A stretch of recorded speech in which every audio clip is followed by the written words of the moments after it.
Hello dear students, मेरा नाम अनिल कुमार श्रीवास्तव है। इस समय तुर्की की चर्चा करने जा रहा हूँ। आप सभी लोग पता है कि ऑपरेशन सिंदूर के दौरान चीन के साथ साथ तुर्की भी पाकिस्तान की किस तरह से मदद कर रहा था।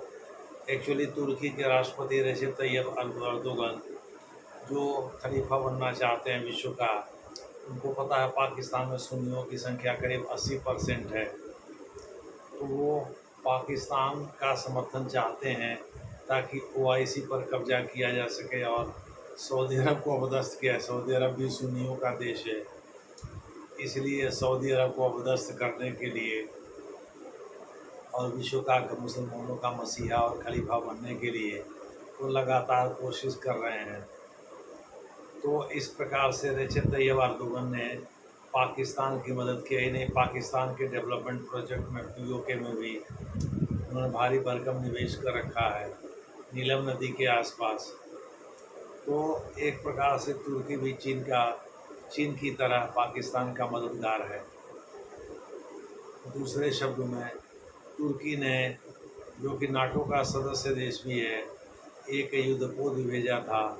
इस पर भारत ने अटैक नहीं किया, नहीं तो अनुच्छेद 5 इससे अट्रैक्ट होता, 4 और 5 दोनों अट्रैक्ट होते और इससे नाटो के आर्टिकल 4 और 5 दोनों अट्रैक्ट होते और इसे नाटो के शेष सदस्य देश भारत पर हमला करने के लिए बाध्य होते। उसमें फ्रांस भी है जो कि भारत का मित्र है, इसलिए भारत ने इस युद्धपोत को जाने दिया।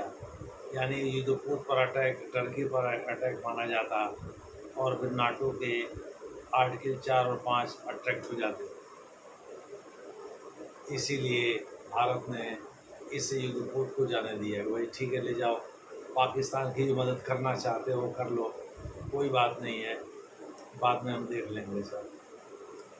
यही नहीं, भारत जो है ग्रीस को LR यानी long range land attack cruise missile LACM भी उपलब्ध कराने की सोच रहा है। अनौपचारिक रूप से उसने ऑफर दे भी दिया है।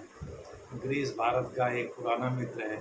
ग्रीस भी नाटो का सदस्य देश है, लेकिन जब दो नाटो सदस्य देश आपस में लड़ते हों तब अनुच्छेद 4 और 5 अट्रैक्ट नहीं होता।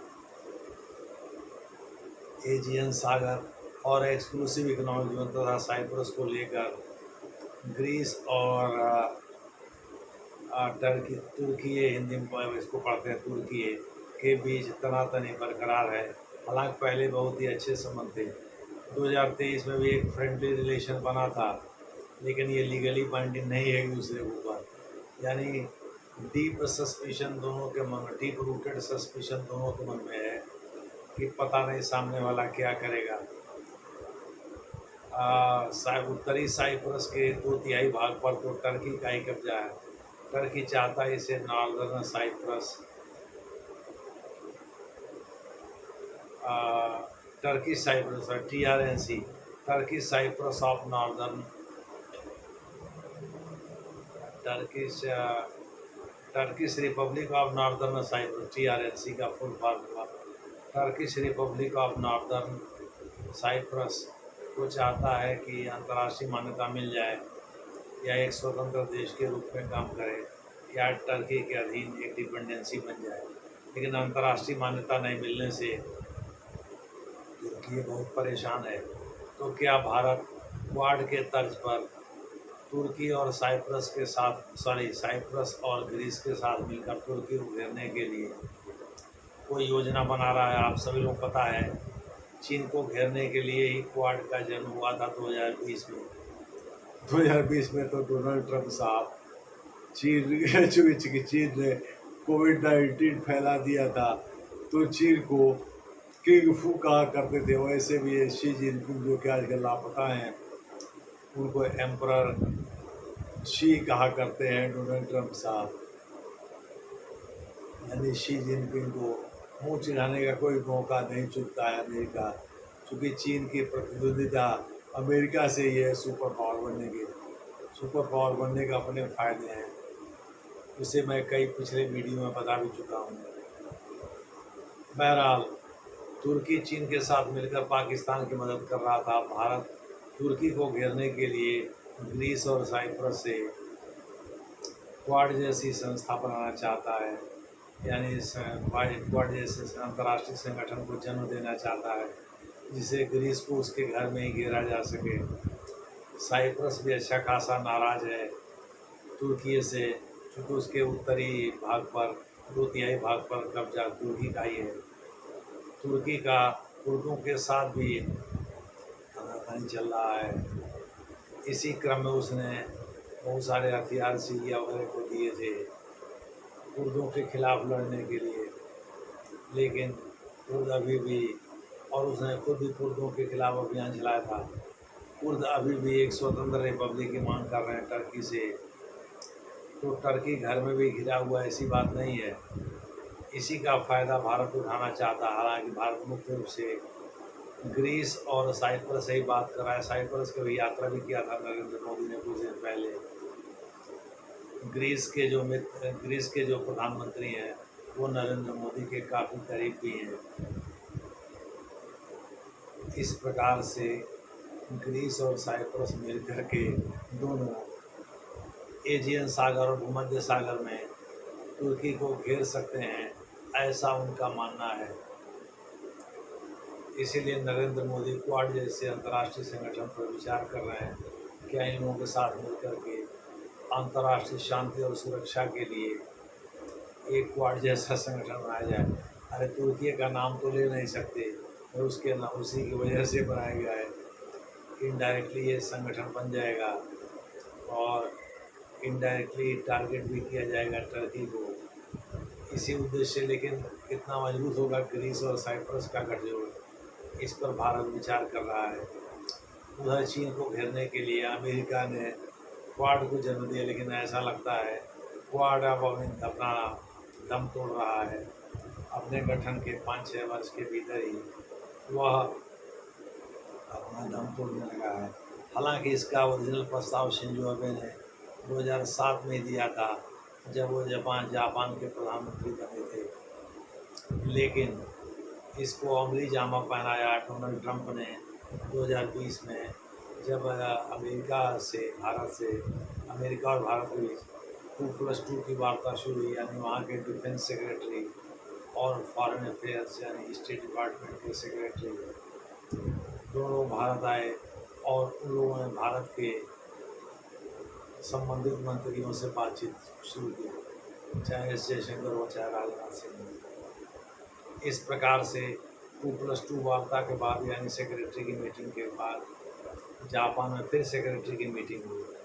भारत में सेक्रेटरी लेवल की बातचीत, सेक्रेटरी मतलब मंत्री लेवल की बातचीत हुई, और फिर जो है जापान में इनकी बैठक हुई। उसके बाद जापान में शिखर बैठक हुई, जिसमें डोनाल्ड ट्रंप साहब खुद शिरकत किए। इसके बाद से इस समय एस जयशंकर भी अमेरिका में है, क्वाड की शिखर बैठक में ही शामिल होने के लिए। हालांकि वो शिखर बैठक नहीं कही जाएगी, क्योंकि नरेंद्र मोदी तो जा नहीं रहे हैं, यानी विदेश मंत्री गए हैं, तो बैठक ही कहना ठीक रहेगा। दूसरे शब्दों में, इसके बाद हो सकता है क्वाड की शिखर बैठक आहूत और उसमें नरेंद्र मोदी जाएं। हालांकि मेरे पास अभी ऐसी कोई जानकारी नहीं है, इसी वजह से मैं इसको बैठक का ही नाम दूंगा।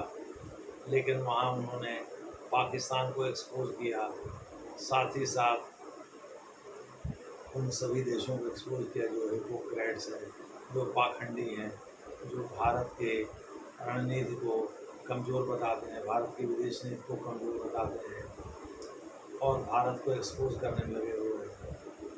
उन सभी को आड़े हाथ में लिया है जयशंकर ने। बहरहाल मोटे तौर पर आप कह सकते हैं कि ग्रीस और साइप्रस के साथ मिलकर के भारत क्वाड जैसे एक संगठन को जन्म देना चाहता है।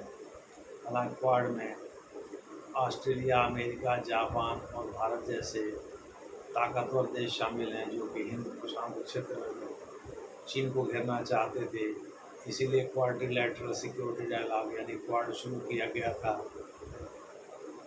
लेकिन यह दम तोड़ता हुआ नज़र आ रहा है, खास करके तब से जब से डोनाल्ड ट्रंप साहब दूसरी बार अमेरिका के राष्ट्रपति बने हैं और चीन के साथ ये संबंध बेहतर करने में लगे हुए हैं। इसीलिए टैरिफ घटा दिया, 30% बढ़ा दिए। चीन भी इस बात को समझता है। इधर चीन में इंटरनल क्राइसिस है, देखना है शी जिनपिंग की कुर्सी बचती है कि नहीं। जो भी है, अंतर्राष्ट्रीय घटनाक्रम इंटरनल क्राइसिस से भी प्रभावित होता है। देखना होगा कि भाई किस हद तक चीनी जो विदेश नीति है वो भारत की नीति को प्रभावित करती है। बहरहाल तुर्की को घेरने के लिए भारत ने ग्रीस और साइप्रस के उत्तरी भाग पर लगभग 2/3 भाग पर तुर्की का कब्जा है, और TRNC यानी Turkish Republic of Northern Cyprus बनाना चाहता है तुर्की, जो कि एक डिपेंडेंसी के रूप में हो, यानी तुर्की की बात माने, तुर्की के अधीन हो, लेकिन एक देश की तरह से काम करे। लेकिन कोई देश आगे नहीं आ रहा है उसको मान्यता देने के लिए। कारण ये है कि ग्रीस भी उसी में शामिल है। ग्रीस भी नाटो का सदस्य देश है, टर्की भी नाटो का सदस्य देश है। इनफैक्ट टर्की एशिया से एकमात्र ऐसा देश है जो कि नाटो का सदस्य देश है, और तो उसके सदस्य देश ज़्यादातर यूरोपीय ही हैं। देखना है आगे क्या होता है। नरेंद्र मोदी अपने मिशन में कहाँ तक कामयाब होते हैं। क्या ग्रीस को वो लॉन्ग रेंज की ग्राउंड अटैक क्रूज मिसाइल भेज पाते हैं। क्या ग्रीस और टर्की के साथ मिलकर वो क्वाड जैसे संगठन बना पाते हैं। इन सब पर रहेगी हमारी नज़र। आगे जैसा होगा वैसा आपको डिस्कस किया जाएगा। धन्यवाद।